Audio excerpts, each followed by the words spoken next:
Alors bonjour à toutes et à tous, bienvenue sur dailyfx.fr, bienvenue au morning meeting de 11 heures. Nous sommes le mercredi 15 juillet 2015, une journée importante du point de vue des grandes banques centrales, la banque centrale du Japon ce matin, avec un yen japonais qui continue d'être vendu, essentiellement aussi parce que l'attrait pour le risque s'est imposé sur les marchés financiers. La banque centrale du Canada, c'est cet après-midi, le marché envisage une baisse du taux d'intérêt principal de la banque centrale du Canada. Le dollar canadien baisse d'ailleurs depuis plusieurs semaines. USD CAD et GBP CAD ont atteint en amont, et c'est souvent le cas, des objectifs de cours majeurs. La Banque Centrale Européenne, c'est demain, ce sera une journée importante pour l'euro. Aujourd'hui, c'est une session importante pour le dollar américain, avec cet après-midi des statistiques américaines de premier ordre, l'évolution des prix, la production industrielle. Ce matin, nous avons pris connaissance d'un rapport sur le marché du travail britannique en demi-teinte, plutôt décevant, qui exerce à court terme une petite pression négative sur la devise britannique. Alors, je vous laisse prendre connaissance de l'avertissement sur les risques. Je vous rappelle que le gouvernement d'Alexis Tsipras a demandé au Parlement grec de voter en faveur de l'accord conclu avec les créanciers à Bruxelles. Ce soir, le Parlement grec votera à 21 heures l'ensemble des réformes acceptées ce week-end. N'oublions pas aussi une conférence de presse aujourd'hui de Janet Yellen et bien sûr les statistiques chinoises très favorables qui ont été publiées la nuit dernière. Bref, c'est blindé au niveau des fondamentaux, sans oublier donc les résultats d'entreprise. Alors, c'est le morning meeting de 11 heures, l'émission on balaye tout. L'agenda économique à suivre aujourd'hui, c'est celui-ci. Alors, le rapport sur le marché du travail britannique, il a donc été décevant. Hausse du taux de chômage, croissance des revenus inférieurs aux attentes, les indemnisations chômage qui augmentent, bref, c'est décevant au mois de mai. Il va falloir donc statuer à nouveau sur la livre sterling et j'étudierai avec vous l'impact sur les paires principales en livre sterling. Cet après-midi à 14h30, l'indice des prix à la production aux États-Unis, l'indice des prix à la production, c'est donc à 14h30. À 15h15, les chiffres de la production industrielle. Donc ça c'est important et je pense que le chiffre le plus important c'est probablement l'évolution de la production industrielle à 15h15.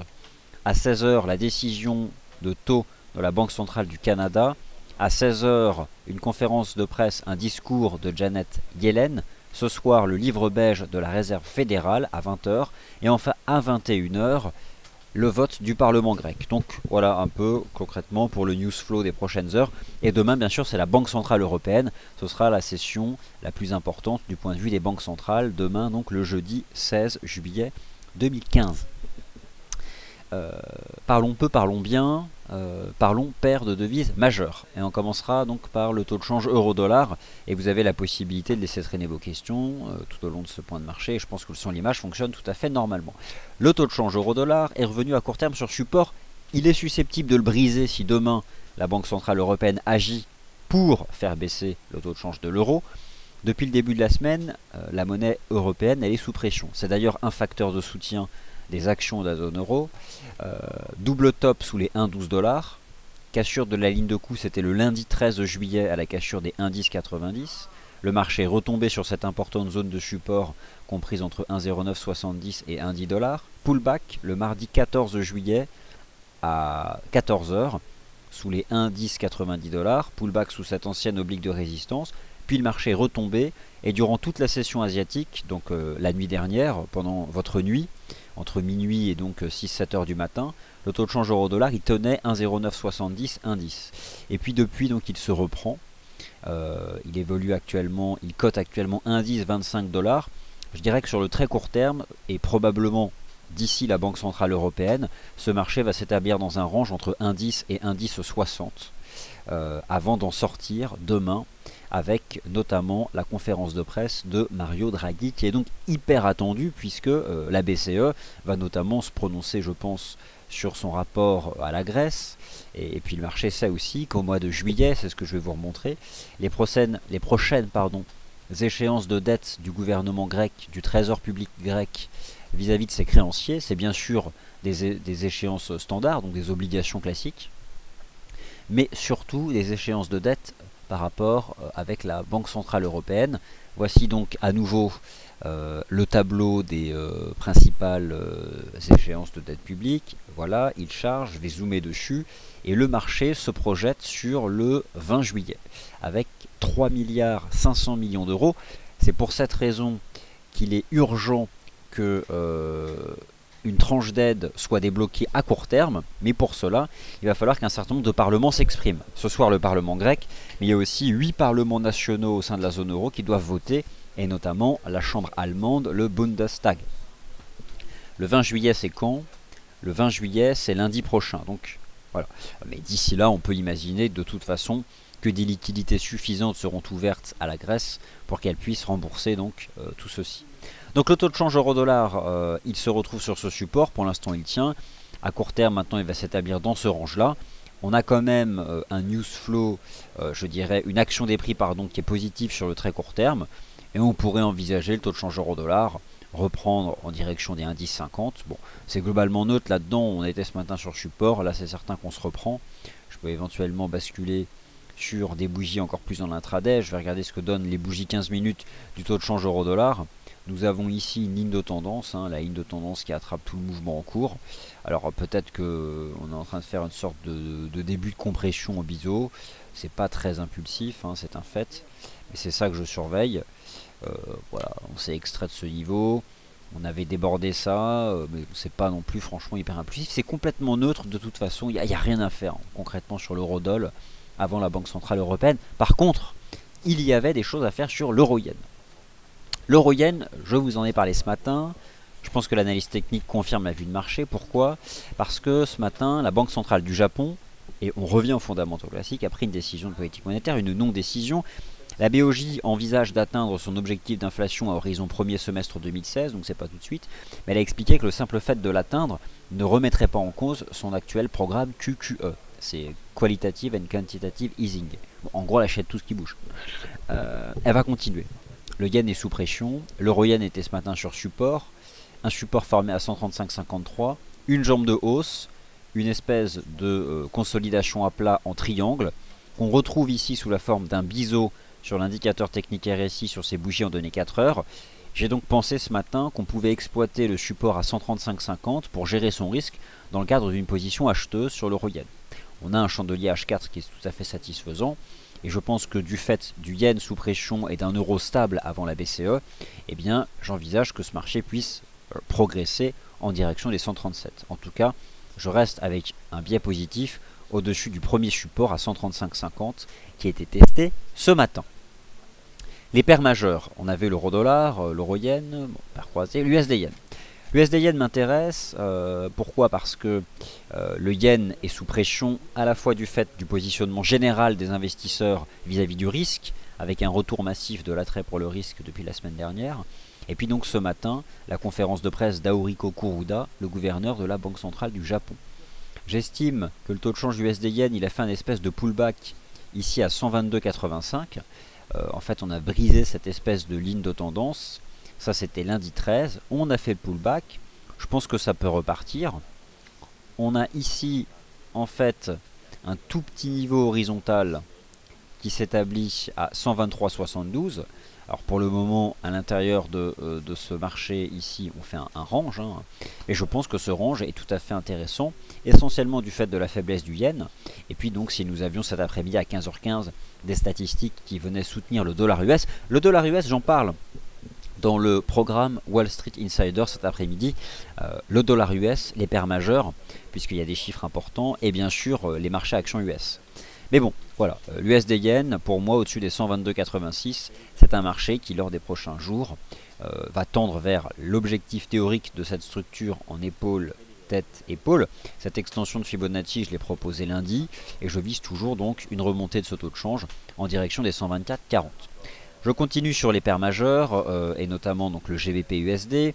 Le GBP-USD, je vous en parle parce que ce matin, le rapport sur le marché du travail britannique a été décevant. Quelle était la conséquence? Vous avez donc ce doji H4.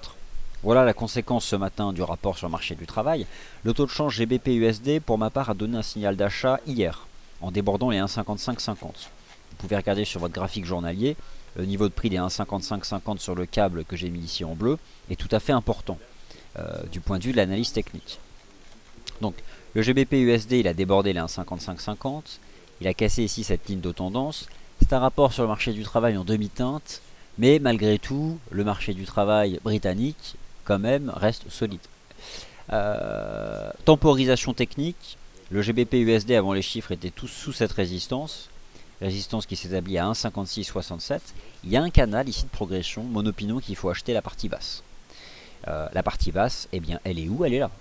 Le marché en est loin, on est collé à la partie haute. Donc soit on dérive à plat lors des prochaines heures, d'ici demain ou après-demain, et on prendra appui sur le canal, soit on fait un pullback sur 1,5550, 1,5550 ça se paye. Pourquoi? Parce que le stop c'est juste en dessous. Et il n'y a personne à de boule de cristal. Par contre l'analyse technique met en avant des niveaux qui permettent de gérer le risque. Il n'y a que ça qui compte. Un niveau de prix en dessous duquel on sait mettre un stop. Et un stop, un risque financier qui soit au moins 2 fois inférieur à ce que vous pourriez espérer gagner si votre objectif de cours est atteint. Par exemple, un GBP USD qui dépasserait cette résistance, qui resterait dans ce canal haussier, donc on est dans le sens de la tendance, pour remonter en direction des 1,58. Ce serait le scénario. Mais donc à court terme, temporisation ici sur le GBP USD.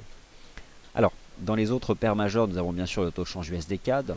Le taux de change USD CAD avec cet après-midi une baisse attendue du taux directeur de la Banque centrale du Canada, avec un abaissement de 0,75 à 0,50%. Peut-être est-ce déjà anticipé par les cours, puisque le taux de change USD CAD a donné un premier signal d'achat le 18 mai, conforté le 30 juin, lorsque le taux de change a brisé cette oblique, permettant de viser les 1,2834. Tout simplement les sommets annuels ici, que j'ai positionné à l'aide de ce niveau technique. À court terme, on forme un tout premier support à 1,2716. Moi j'ai envie de vous dire qu'au-dessus d'un 27,16 on peut monter à un 28,34. Ce qui par contre ferait baisser la paire de devises, ce serait finalement une banque centrale du Canada qui n'abaisserait pas son taux directeur. Et alors là le dollar canadien se renforcerait. Et malgré tout le dollar canadien est aussi sous pression du pétrole, du prix du pétrole, grâce à l'accord sur le nucléaire iranien qui permet d'envisager à horizon 1 an l'arrivée sur le marché d'une offre abondante de pétrole iranien. Donc cela finalement exerce une pression sur les prix puisque cela renforce les perspectives de production. La formation des prix, c'est toujours le rapport entre l'offre et la demande. Perspective de demande, perspective de production. Certes, les perspectives de demande sont revues en hausse, notamment grâce à la reprise économique au sein de la zone euro, mais a priori la dynamique de l'offre garde le dessus. Et pas seulement lié à l'Iran. Donc, premier support 1,2716, au-dessus duquel le marché peut rejoindre un 1,2834. Un 1,2834 c'est une énorme résistance. La semaine elle est décisive parce que y a les fondamentaux pour la dépasser. On a une clôture weekly à la fin de la semaine. Si ça passe, on va à 1,30 voire 1,31. Par contre, si on rejette à nouveau sous cette importante résistance à un 1,2834, qui est une résistance mensuelle, mais c'est aussi donc ses sommets annuels, le marché sera à nouveau sous pression. Alors il me reste deux paires de devises majeures à évoquer avec vous, l'AUD-USD et le NZD-USD. L'AUD-USD évolue dans un range, je vais le repositionner, un range qui prend la forme d'un triangle. Donc nous avions étudié ce triangle en début de semaine. Voilà dans quoi ce marché évolue. Pour le moment, on est dans une phase de transition latérale. Alors ce qui m'intéresse sur l'AUD-USD, c'est qu'on est dans une phase de transition latérale, dans une phase de baisse. Sur l'AUD-USD, moi je surveille toujours ce canal de baisse en données 4 heures. Et je vais regarder ensuite le DAX et le CAC, vous inquiétez pas. On a donc ce canal de baisse en données 4 heures.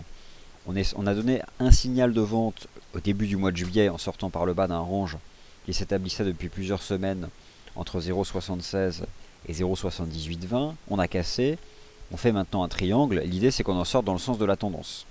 Donc soit on dérive à plat jusqu'à rejoindre le haut de canal, mais ça m'étonnerait.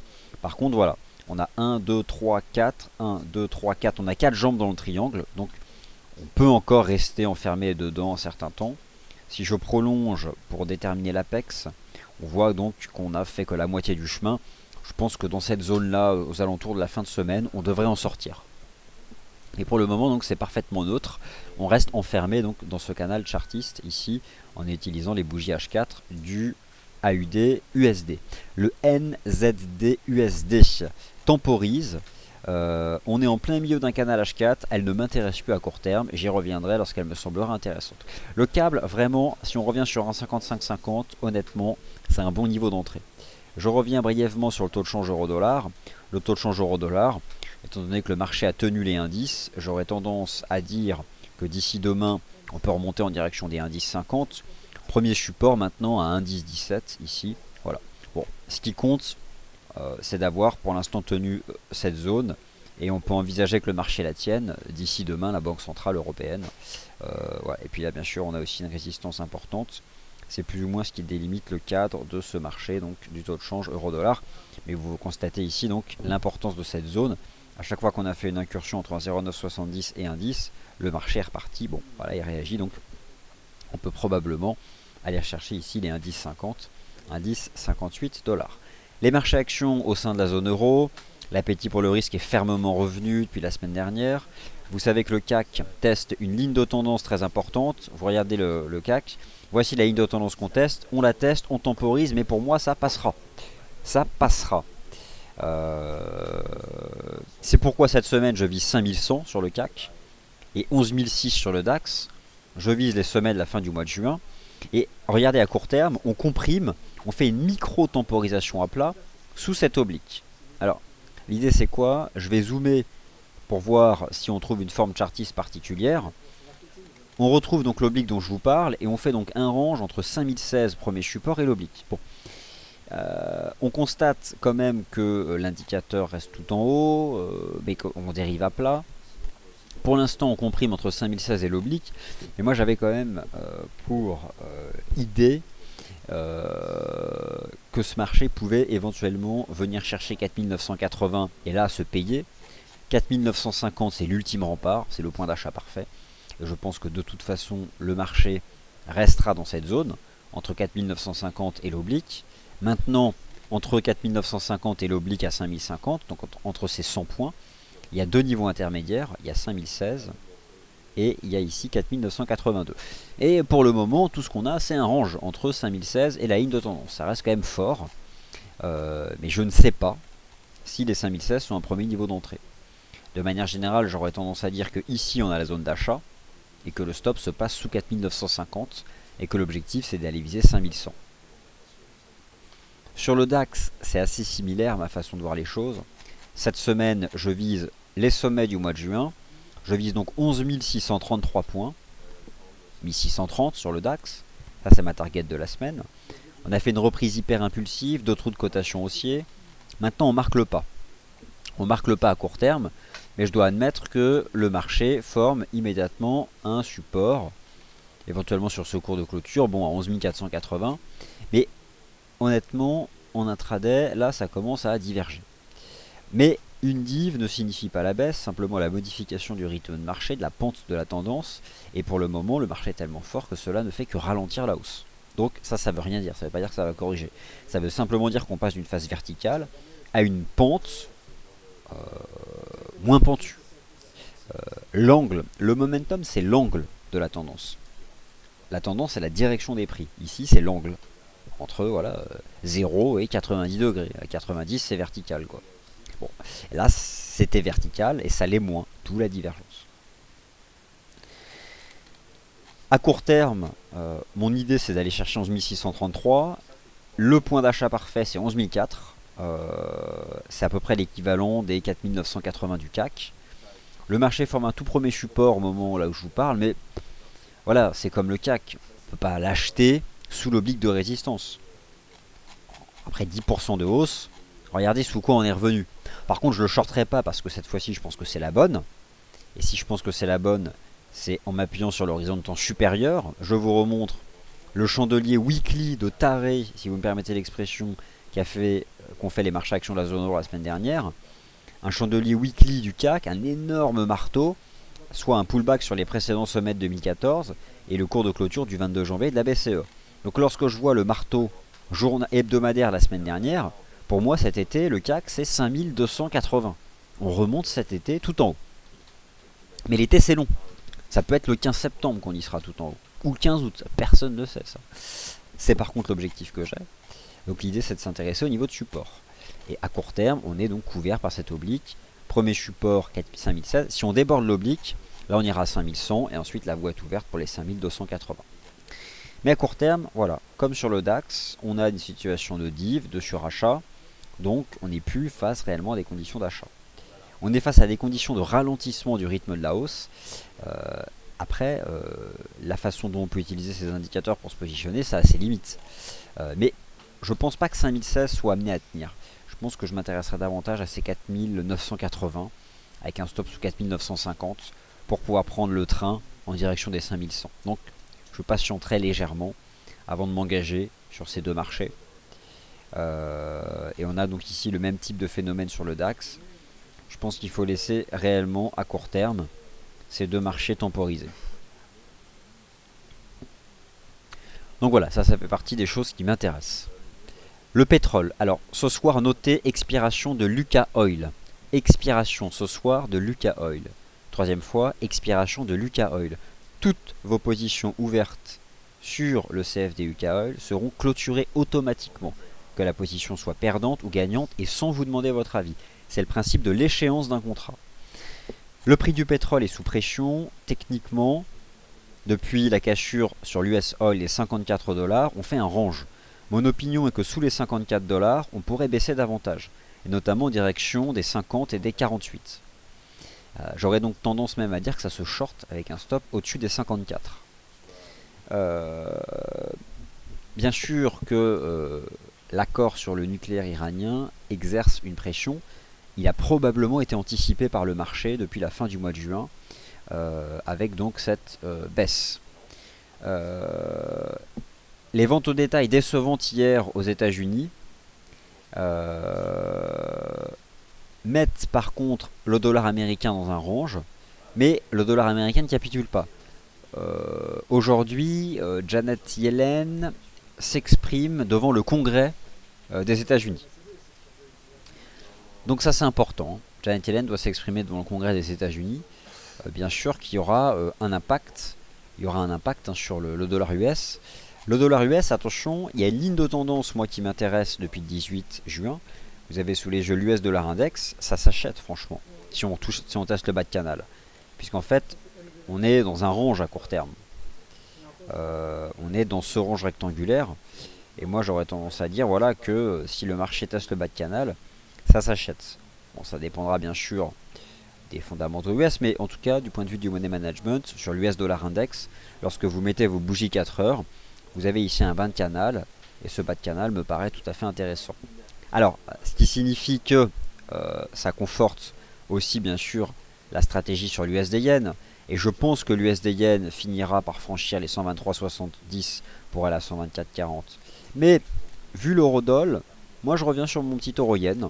Euro-yen, dont je vous ai parlé ce matin dans le rendez-vous des scalpers, avec un stop sous 135,50 pour viser 137. Il y avait ce matin 30 pips à perdre pour en gagner 130, pas mal. Du point de vue de l'analyse technique, voilà, si moi j'attrape tous les cours de clôture, pour moi on est sorti, on a fait une jambe de hausse, un triangle rectangle, on est sorti par le haut. Donc voilà, c'est pour ça que j'ai plutôt une anticipation positive sur ce marché, mais qui est à la base due à la faiblesse du yen. La faiblesse du yen, c'est encore une fois la BOJ, c'est le rapport au risque du marché, il y a un ensemble très cohérent. Voilà. Mais donc le pétrole, pour moi, sous les 54 $, en tout cas les 54 $, c'est une résistance qui peut être utilisée pour shorter, enfin mettre un stop au-dessus. Après cette jambe de hausse, on fait un petit rectangle, donc c'est plutôt une phase de consolidation standard, avant ici de remettre une jambe négative.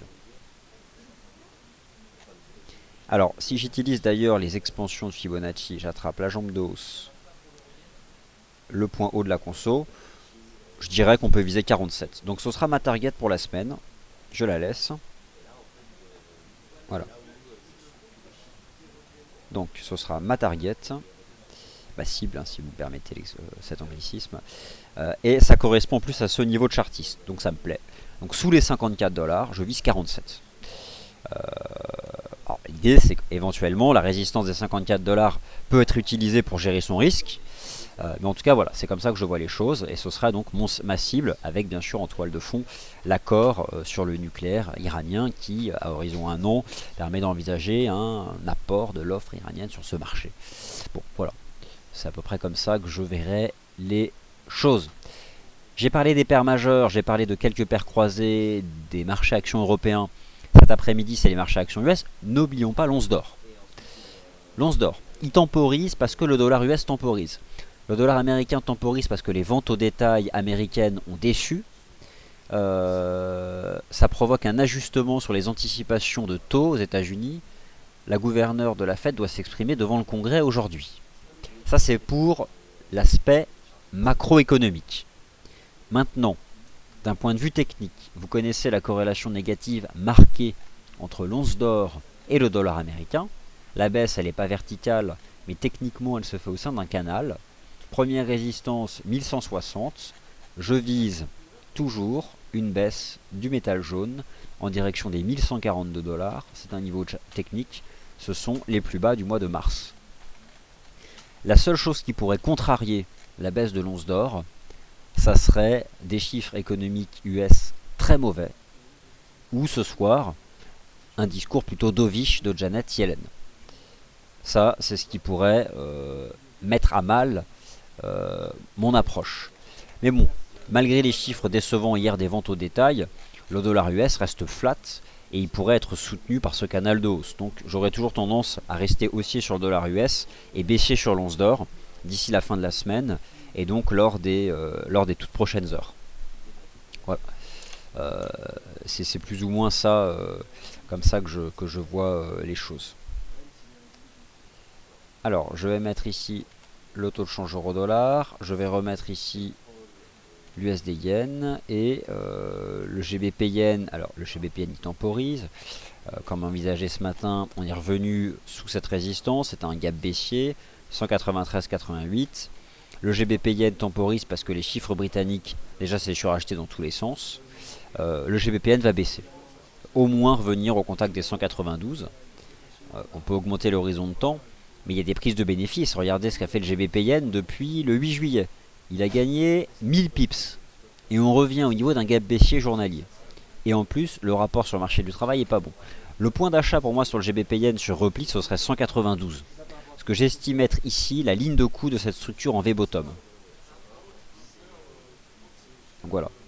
Ce serait cette zone-là.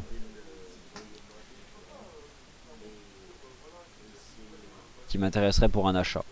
Donc à court terme, ça va temporiser, la livre sterling va temporiser. De même que le GBP CAD. Alors USD CAD au-dessus des 1,2716, ça m'intéresse toujours.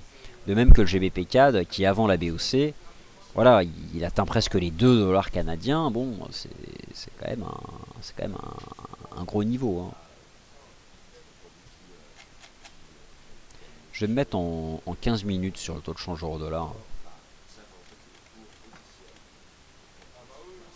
Voilà ce que nous avons en 15 minutes sur le taux de change euro-dollar. Premier support 1,1017.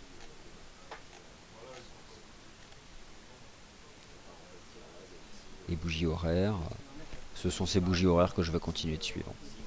Honnêtement, dans cette zone-là, il ne faut pas s'attendre à une grosse volatilité avant la BCE. Moi, je vous invite vraiment à privilégier les devises en tendance. Le yen, le CAD. Ce sont des devises qui dévoilent des mouvements assez marqués et auxquels je vous inviterai à vous intéresser. Je serai toujours acheteur du dollar US, notamment achat USD yen, achat USD CAD. Avec la BCE, demain l'euro dollar il pourrait casser les indices. Et s'il les brise, il va à 1,0920 voire 1,0820. C'est vraiment le danger demain pour le taux de change euro dollar, notamment depuis le double top. Regardez la réaction de lundi. Hein. Lundi double avec la Grèce, double top. Ça semble quand même avoir sonné un peu le glas du taux de change de l'euro. Voilà. Ça soutient le CAC pour l'instant, premier support, les 5016.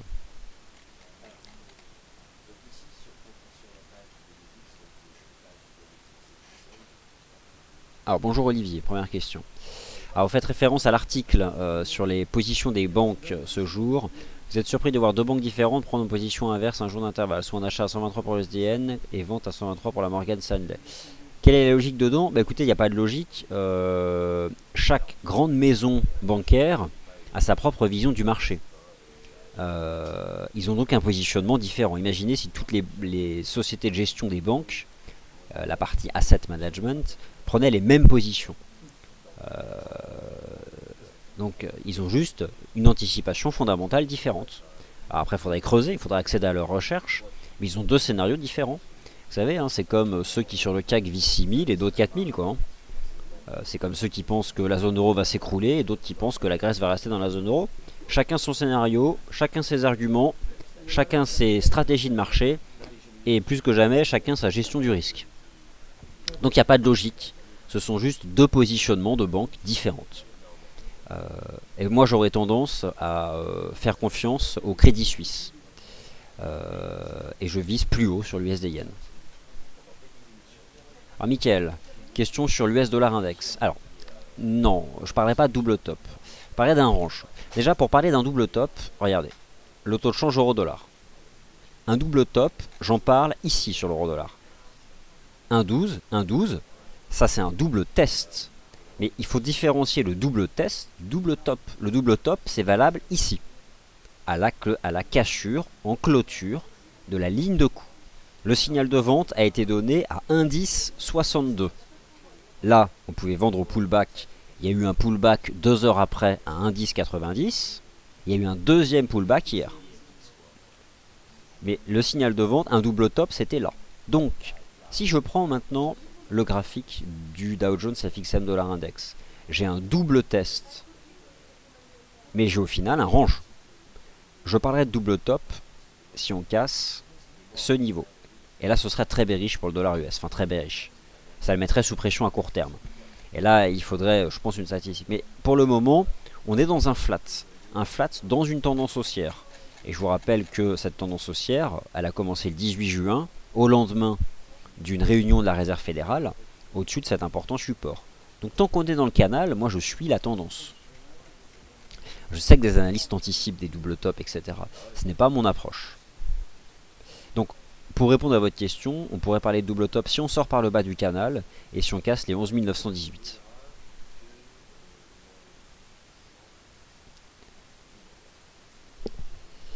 Alors, le SP500, le UK Oil, le double top, le livret A, le DAX, un indicateur, voilà, il y a plein de choses. Alors, donc je réponds à toutes vos questions.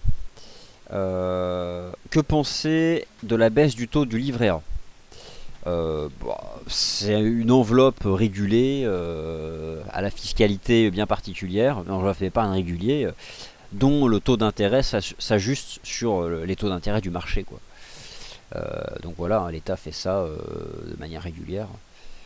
Donc il n'y a pas grand chose à en penser, à part le fait que ça rapporte plus grand chose. Alors, vous avez acheté le DAX à 10 660, où mettre le stop? Alors, bonjour Christine.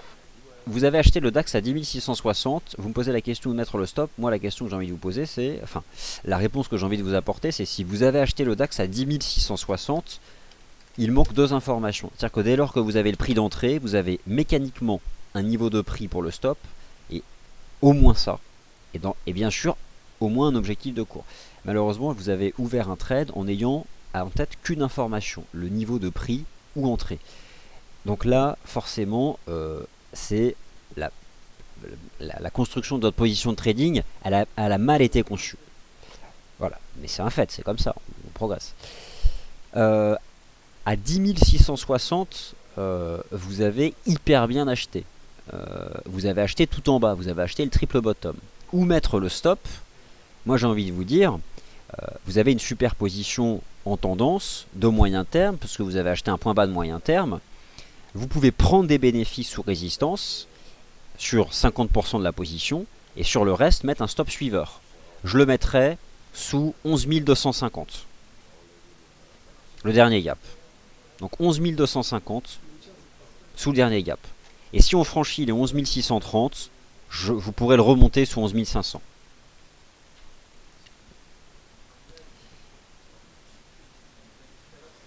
Alors, bonjour UK Oil, vous êtes vendeur sur le UK Oil.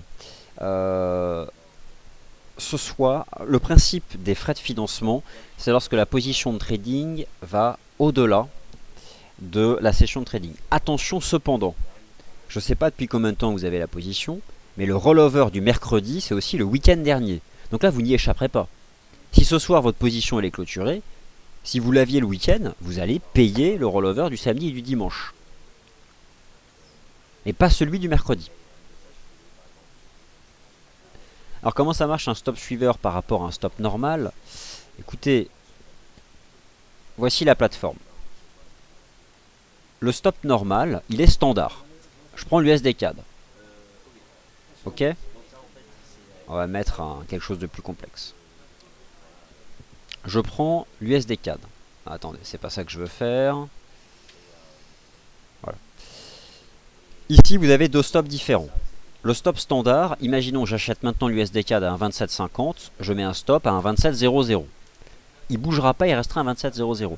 Si je mets un stop suiveur, il va monter au fur et à mesure du mouvement du marché. Par exemple, je vais mettre un stop suiveur avec un 10. C'est-à-dire que dès que le marché prend 10 pips, mon stop monte de 10 pips. Et comme ça, vous êtes dans la tendance jusqu'à ce qu'elle se retourne. C'est ça la différence. Vous avez sous les yeux un compte de démonstration FXECM.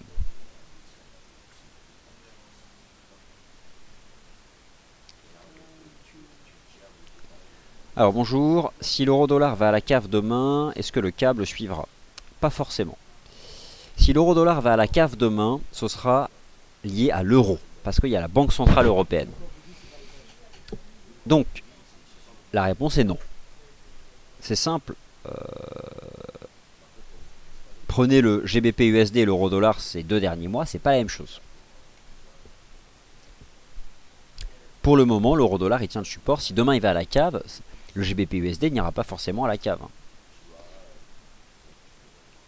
Si je reprends le chart du GBP USD, qui baisse parce que le rapport sur le marché du travail est mauvais, moi perso, 1,5550, j'ai envie d'utiliser le support pour un achat. Un stop, allez, un stop de 40, faut pas repasser sous l'oblique, de 40 pips. Et si ça en repasse en dessous, ce serait négatif. A la base, le GBP USD, il évolue là-dedans. C'est vrai qu'on échoue sous ce niveau. Mais moi, je surveille ce petit canal et le niveau horizontal d'un 55,50. Et c'est ce niveau-là qui m'intéressera. Après, admettons quand même que le rapport sur le marché du travail britannique n'est pas exceptionnel aujourd'hui. Ce serait peut-être faire de la contre-tendance fondamentale de s'intéresser dès aujourd'hui à un support.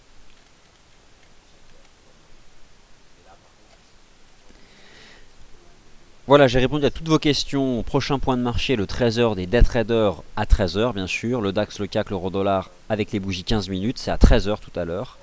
Ensuite, à 14h15, je vous proposerai un point de marché, à 15h15, pardon, sur l'émission Wall Street Insider pour la Banque Centrale du Canada. Voilà, merci à tous et à tout à l'heure.